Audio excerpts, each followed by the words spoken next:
Sir, गर्मियाँ आ रही हैं और इस बार पावर डिमांड गर्मियों में और भी ज़्यादा रहेगी, जो संकेत हमें मिल रहे हैं। आपकी मिनिस्ट्री क्या कुछ प्रयास कर रही है जिससे कि रेक सप्लाई को लेकर, कोयले की सप्लाई को लेकर, रेक की अवेलेबिलिटी को लेकर कहीं कोई दिक्कत ना आए और पावर प्लांट आराम से, आसानी से पूरे कोयले के साथ चलते रहें? नहीं, एक तो इसमें लेगेसी इशू है, क्योंकि मोर देन रेक्स इसमें इंफ्रास्ट्रक्चर इशू है। हमने 2-3 कॉरिडोर हम कर रहे हैं। More than around 26,000 crores of rupees we are investing in the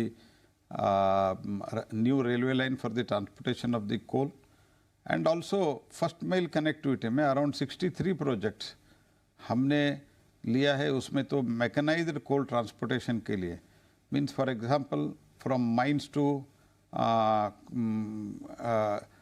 railway siding, ये सब जो कर रहे हैं ये सब मैकेनाइज्ड कर रहे हैं। कोल हैंडलिंग प्लांट, नया कोल हैंडलिंग प्लांट लगा रहे हैं, so that everything is mechanised. By that speed is also going to increase, quality is also going to be better. तो सब हम कर रहे हैं। लेकिन जो आपने मुद्दा उठाया रेक के बारे में और ट्रांसपोर्टेशन के इंफ्रास्ट्रक्चर के बारे में, ये लेगेसी इशू है। लेकिन इस 10 वर्ष में हम धीरे धीरे इसको बहुत अच्छी तरह से एड्रेस किया है, इन्वेस्ट किया है। इसलिए मुझे लगता है आने वाले दिनों में और शायद 1 साल तक थोड़ा कुछ इधर उधर का प्रॉब्लम रहेगा, लेकिन बाई एंड लार्ज जितना रिक्वायरमेंट तो उतना पूरी हो जाएगा। लेकिन अपार्ट फ्रॉम दैट लगभग 1 वर्ष के बाद whatever is needed transportation facility for the transportation of coal, that will be completed within a year or so. There will not be any problem. But now, as of now, I want to repeat it. Ji.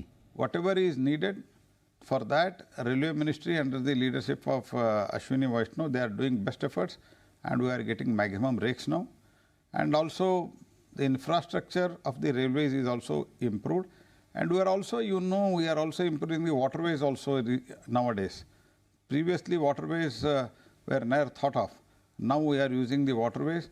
And previously, it was rail cum road route, road route was not available. That is also made available.